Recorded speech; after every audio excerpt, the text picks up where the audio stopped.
नमस्कार, मैं हूं पीयूष त्रिपाठी और आप देख रहे हैं हमारा विशेष कार्यक्रम सितारे हमारे। आप सभी दर्शकों का इस कार्यक्रम में स्वागत है। आज बात करेंगे 12 राशियों के आपके ग्रहों की चाल की। इसके अलावा हम बताएंगे कि शुक्र राशि में परिवर्तन कर रहे हैं। जी, शुक्र तुला राशि से वृश्चिक राशि में आ रहे हैं और ऐसी स्थिति में राशियों पर इसका क्या असर पड़ेगा, इस पर विस्तार से चर्चा होगी। इसके अलावा आपके फ़ोन कॉल्स होंगे, आप सीधे फ़ोन करके अपने प्रश्न पूछ सकते हैं। हमारा फ़ोन नंबर है 07714008777। आपसे आधे घंटे तक लगातार ये फ़ोन लाइन खुली रहेगी और हमें आपके फ़ोन का इंतज़ार रहेगा। तो चलिए कार्यक्रम की शुरुआत करते हैं और जानते हैं आज का पंचांग। आज शुभ संवत 2077 शक 1942 सूर्य दक्षिणायन का मार्गशीर्ष महीने के कृष्ण पक्ष की 10वीं तिथि है और दिन गुरुवार। आज 10वीं तिथि दोपहर को 12:52 तक।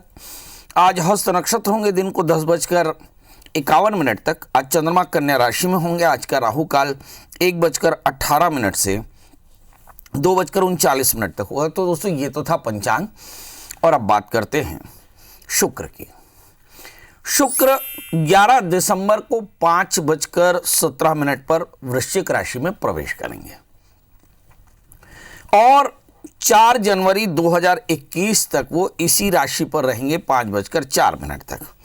शुक्र एक स्त्री ग्रह है और ज्योतिष के अनुसार शनि बुध केतु इसके मित्र हैं और साथ में सूर्य चंद्रमा राहु इसके शत्रु हैं। मंगल गुरु इसके लिए सम है। मीन राशि में शुक्र उच्च के होते हैं, कन्या राशि में शुक्र नीच के होते हैं। वहीं शुक्र खराब स्थानों में यानी 8वें 12वें 6वें स्थानों में अच्छा फल देते हैं। बकाया राशियों पर, बकाया भावों पर इसका फल कम अच्छा होता है। लग्न में इसके अलावा 9वें स्थान में इसका प्रभाव अच्छा नहीं होता। तो चलिए अब 12 राशियों पर इसका प्रभाव देखते हैं।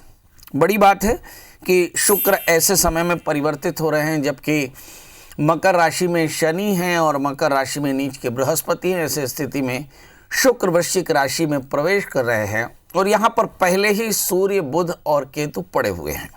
हमने कहा कि सूर्य चंद्रमा और राहु इसके शत्रु हैं। इसका मतलब शुक्र जब सूर्य के साथ में आएगा तो कुछ इसके विपरीत प्रभाव दिखाई पड़ेंगे। इसके अलावा मंगल और गुरु सम हैं और साथ में केतु शनि और बुध ये इनके मित्र हैं। तो सूर्य बुध और केतु ये 3 ग्रह एक साथ हैं शुक्र के साथ में। मतलब शुक्र के साथ में सूर्य का योग अच्छा नहीं होगा, बुध केतु बेहतर होंगे। तो चलिए 12 राशियों पर सफर शुरू करते हैं और जानते हैं मेष यानी अरीज की। इस राशि वाले जातकों के लिए देखते हैं कि शुक्र वृश्चिक राशि में आएंगे यानी सप्तमेश होकर अष्टम स्थान में होंगे तो क्या होगा। यहाँ पर ये द्वितीयेश और सप्तमेश शुक्र अष्टम स्थान में है। मतलब इस राशि वाले जातकों को हेल्थ को लेकर के थोड़ी कॉन्शियस रहना चाहिए, ऐसा मुझे लगता है। तो हेल्थ के लिए कॉन्शियस रहिए। नंबर 2, प्रॉपर्टी इंसिस्टल प्रॉपर्टी के पंगे हो सकते हैं। नंबर 3, लाइफ पार्टनर के साथ थोड़े से विवाद की स्थिति हो सकती है। क्या करना चाहिए।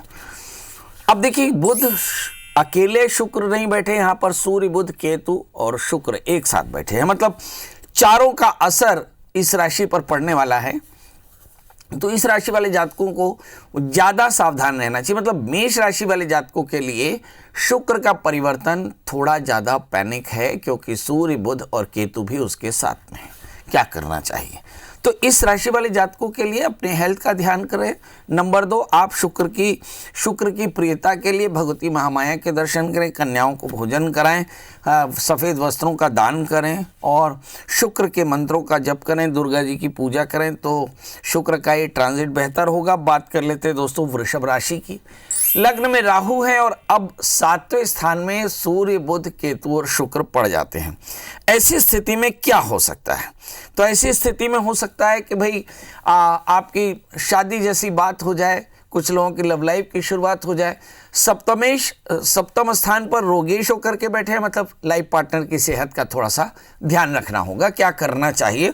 तो इस राशि वाले जातकों के लिए शुक्र वैसे हम देखें तो थोड़ी बेहतर है। यहाँ पर लग्नेश होकर के बैठे हैं मगर लाइफ पार्टनर के लिए अच्छा नहीं। तो आपको चाहिए कि आप शुक्र के मंत्र का जप करें और चीनी का दान करें और भगवान सूर्य को अर्घ दें तो सब कुछ बेहतर होगा। बात कर लेते हैं दोस्तों मिथुन राशि की।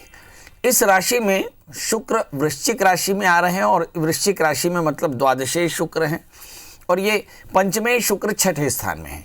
तो ये संतान के लिए, संतान को लेकर के चिंता की बात हो सकती है। मगर द्वादशे शुक्र जब छठे स्थान में आएंगे और सूर्य बुध केतु के साथ में आएंगे तो इसका फल मिथुन राशि वाले जातकों के लिए काफ़ी अच्छा रहेगा। मगर संतान को लेकर के, संतान की सेहत को लेकर के, संतान के करियर को लेकर के चिंता हो सकती है। करना क्या चाहिए? तो संतान गोपाल का मंत्र का जप करें और साथ में भगवान कृष्ण की उपासना करें। कर्षे तिथि कृष्ण, भगवान कृष्ण को माखन मिश्री का भोग लगाएं और महामाया के दर्शन करें। इसके अलावा केले और नारियल का दान करें तो ये शुक्र का ट्रांजिट बेहतर होगा। बात कर लेते हैं दोस्तों कर्क राशि की। यहाँ पर हम शुक्र देखते हैं कि कर्क, सिंह, कन्या, तुला मतलब चतुर्थेश पंचम स्थान में पहुंच गए। मतलब कर्क राशि वाले जातक उन भाग्यशाली जातकों में से एक हैं जिनके लिए शुक्र का ट्रांजिट बहुत अच्छा होने वाला है। बहुत अच्छी बात है, शुक्र का ट्रांजिट बेहतर होगा, बहुत बेहतर होगा। भूमि, वाहन, मकान के योग दिखाई पड़ेंगे।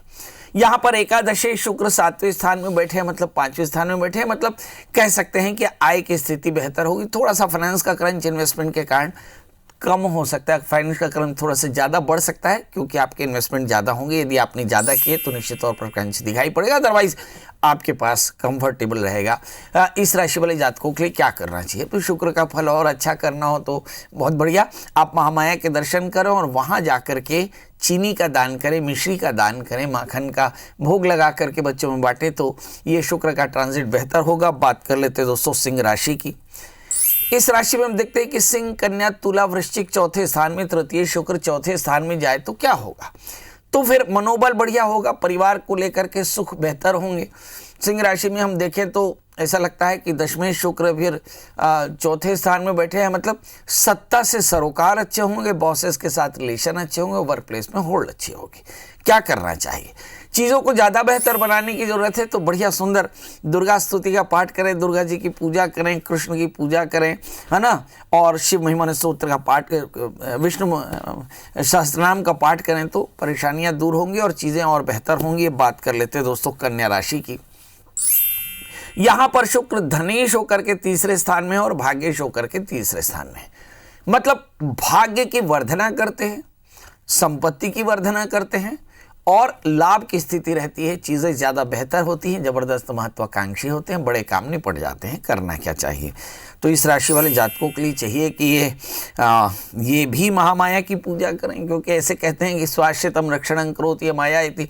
संपत्ति चाहिए, भाग्य की वर्धना चाहिए तो कात्यायनी का पूजन करें। कात्यायनी का पूजन करके और सुंदर कात्यायनी मंत्र का जप करें। जिनका विवाह नहीं हो रहा है वो कात्यायनी मंत्र का जप करें, सभी प्रकार की मनोकामनाएं पूर्ण होंगी। और साथ में यहाँ खीर का भोग लगाएं, घी का दान करें तो परेशानियां कम होंगी और सफलता ज़्यादा होगी। और अब बात कर लेते हैं दोस्तों तुला राशि की। लग्नेश धन स्थान में है यानी संपत्ति के योग है और यहाँ पर अष्टमेश धन स्थान में है। मुझे लगता है कि विवादों से आपको संपत्ति मिल सकती है, मतलब कोई विवाद चल रहा हो तो उसमें आपको लाभ होने की संभावना है। क्या करना चाहिए? ये धन स्थान में पड़ा हुआ शुक्र आपके लिए संपत्ति कारक हो सकता है, मगर फिर भी आपको चाहिए कि आप शुक्र के बेहतर फल प्राप्त करने के लिए शुक्र के मंत्र का जप करें, चीनी का दान करें, घी का दान करें और साथ में आप भी दुर्गा स्तुति का पाठ करते रहें, दुर्गा जी की पूजा करें, सफ़ेद पुष्प भगवती को चढ़ाएं तो परेशानियां कम होंगी और लाभ ज़्यादा होगा। बात कर लेते हैं दोस्तों वृश्चिक राशि के। ये वो राशि है जहाँ पर शुक्र तुला राशि से मूव करके वृश्चिक राशि में आएंगे, मतलब सबसे ज़्यादा असर इस राशि पर पड़ेगा। वैसे याद रखना चाहिए हमें कि हिंदुस्तान की तकदीर वृश्चिक राशि से जुड़ी हुई है, क्योंकि हिंदुस्तान के सबसे ताकतवर व्यक्ति की राशि वृश्चिक है और यहाँ पर सूर्य बुध केतु के साथ में शुक्र का साथ मिलेगा। मतलब कहीं परेशानियों से निजात मिलती नजर आ रही है। 7वें स्थान में राहु हैं। मुझे ऐसा लगता है अपने कुछ दोस्त बिछड़ सकते हैं, मगर इस राशि वाले जातकों के लिए कुछ नए दोस्तों की मुलाकात, नए दोस्तों से बात, नए दोस्तों से काम, नए दोस्तों से नया एसोसिएशन बनने की संभावना है। जिनका विवाह नहीं हुआ वो विवाह जैसे बंधन में बंध सकते हैं। कुछ लोगों की लव लाइफ की शुरुआत हो सकती है, कुछ लोग पार्टनरशिप बिजनेस में अच्छा काम कर सकते हैं। तो इस राशि वाले जातकों के लिए करना क्या चाहिए?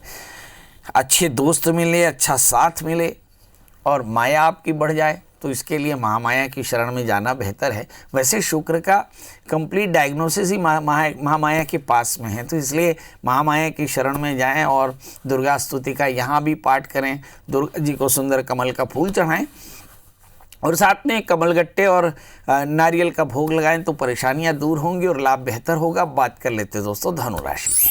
शुक्र 12वें स्थान में है, सूर्य बुध केतु के साथ में, क्या फल हो सकता है?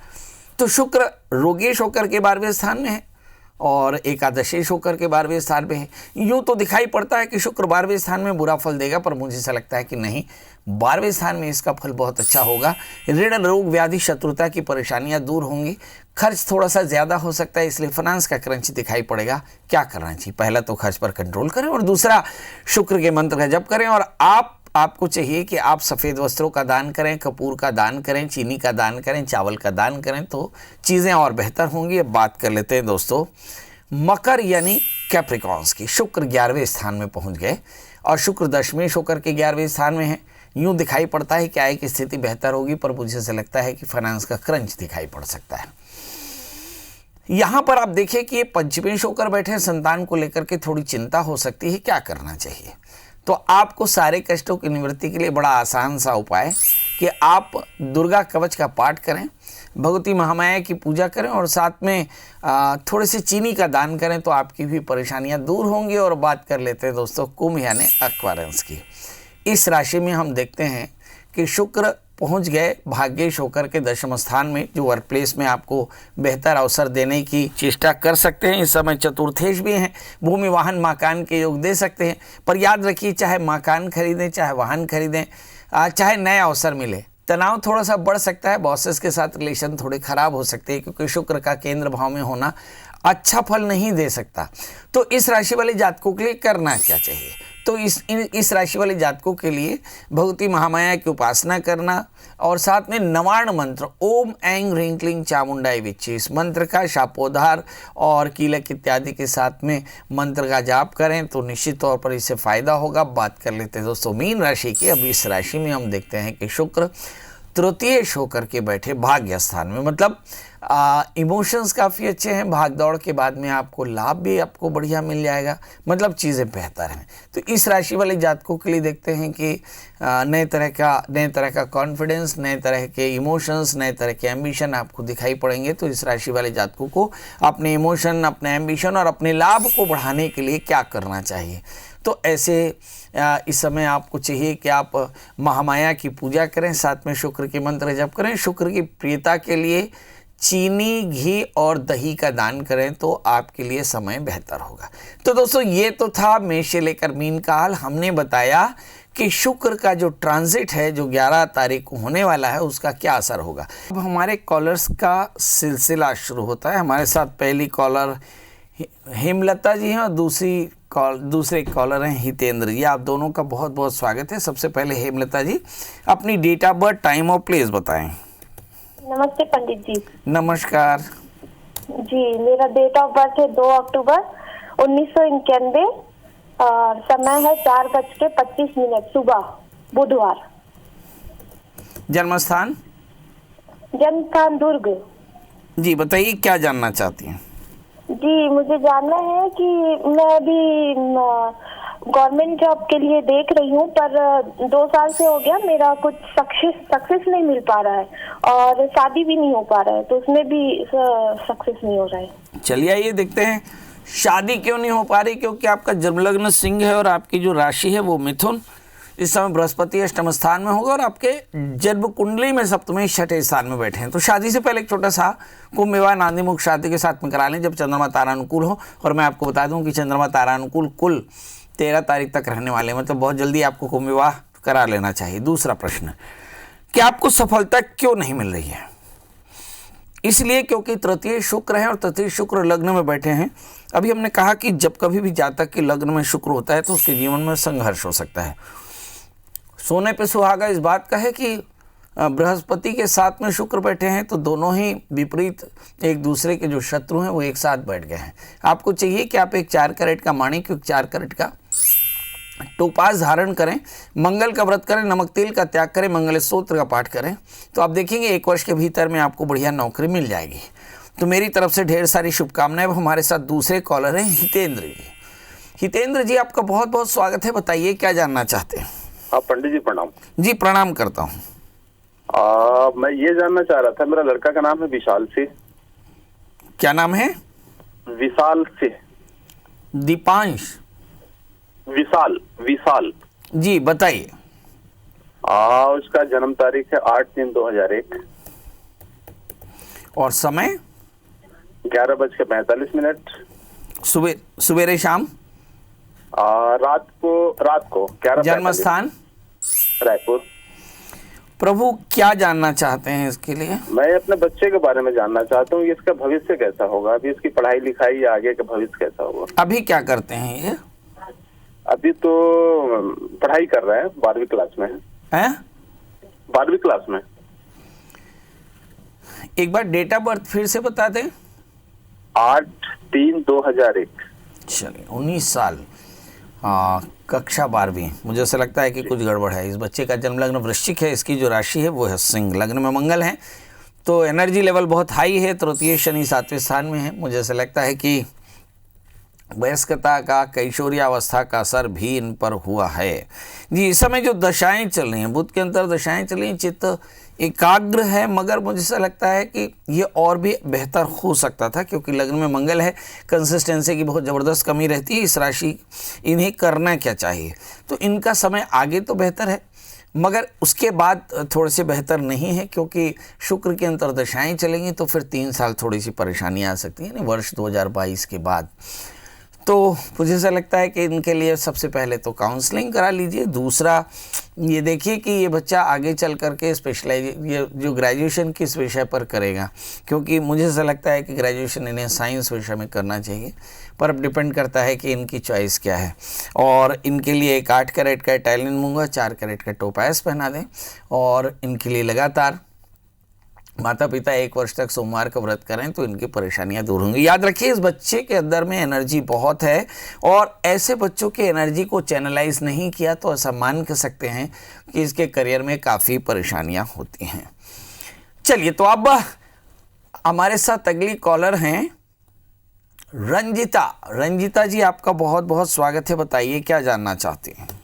पंडित जी प्रणाम। जी प्रणाम।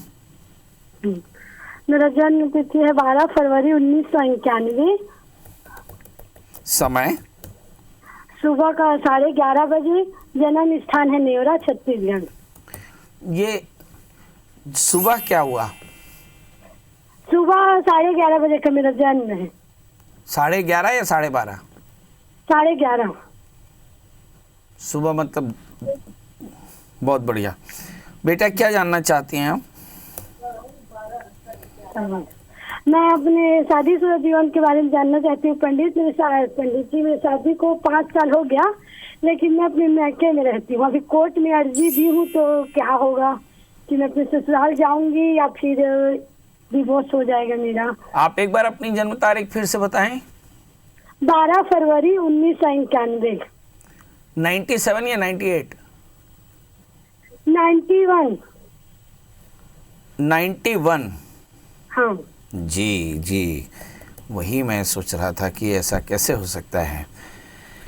ससुराल नहीं जा पा रही हैं, कारण क्या है? आपका जन्म लग्न मेष है और आपकी जो राशि मकर है। आपके 7वें स्थान में शनि की पूर्ण दृष्टि है, सप्तमें शुक्र 11वें स्थान में है। मुझे ऐसा लगता है कि इसे आइडियोलॉजिकल कॉन्फ्लिक्ट कहते हैं, और कई बार ऐसा होता है कि इसके चलते दाम्पत्य जीवन में परेशानी होती है। बहुत सारे दर्शकों को जब ये कहते हैं कि शादी से पहले कुंभ विवाह कराओ और विवाह कराओ, तो उसकी वजह यही होती है कि शनि जैसे ग्रहों का असर 7वें स्थान में पड़ता है। तो आपके भी 7वें स्थान पर शनि की पूर्ण दृष्टि है, इसके चलते आपके मैरिटल लाइफ में बहुत ज़्यादा क्लैशेस हैं, और मुझे ऐसा लगता है बृहस्पति और शनि जरूर इस समय अनुकूल हुए, मगर क्लैशेस आपके कम होंगे, इस बात की संभावना कम है। मगर फिर भी आपको चाहिए कि मंगल का व्रत करें, नमक तेल का त्याग करें, मंगल स्तोत्र का पाठ करें 1 वर्ष, और मंगल यंत्र की पूजा करें, तो आपका भाग्य बदल सकता है। पर ये बहुत अच्छा होगा, इसकी संभावना थोड़ी सी कम है क्योंकि शनि की पूर्ण दृष्टि 7वें स्थान में है। आपको निर्णय लेना चाहिए। अब निर्णय क्या लेंगे ये आपके पेरेंट्स के साथ आप खुद विचार करके कर सकते हैं। या मंगल का व्रत करेंगे तो आपके जीवन में चीज़ें बेहतर हो जाएंगी, साफ हो जाएंगी और निर्णय आप ले पाएंगे। इस समय जो दशाएं चल रही हैं, बुध के अंदर दशा चल रही है, बीते 3-4 सालों से आप काफ़ी ज़्यादा डेलिबाइज हैं, कन्फ्यूज़ हैं, मगर बुध की अंतर्दशा में अब आपका दिमाग साफ है कि आपको क्या करना है। तो आप अपने विवेक के अनुसार निर्णय लीजिए। मेरे हिसाब से चीज़ें बेहतर नहीं होने वाली हैं, इसलिए कुछ अच्छा निर्णय ले सकते हैं। मंगल का व्रत करना आपके लिए फ़ायदेमंद होगा। इसके अलावा कोई स्टोन आप पहनना चाहें तो स्टोन भी आप पहन सकते हैं। आपका भी लकी स्टोन बृहस्पति मतलब जुपिटर है, टोपाज पहने और साथ में इटालियन मूंगा पहने। 1:2 मतलब 4 कैरेट का टोपाज, 8 कैरेट का इटालियन मूंगा पहने। मंगलवार का व्रत करें, नमक तेल का त्याग करें तो चीज़ें बेहतर होंगी। तो चलिए अब आप लोगों से विदा लेते हैं, हमारे फेसबुक के दर्शकों से भी विदा लेते हैं इस वादे के साथ कि कल फिर हाजिर होंगे आपकी तकदीर का हाल लेकर। तब तक मुझे दीजिए इजाज़त। नमस्कार।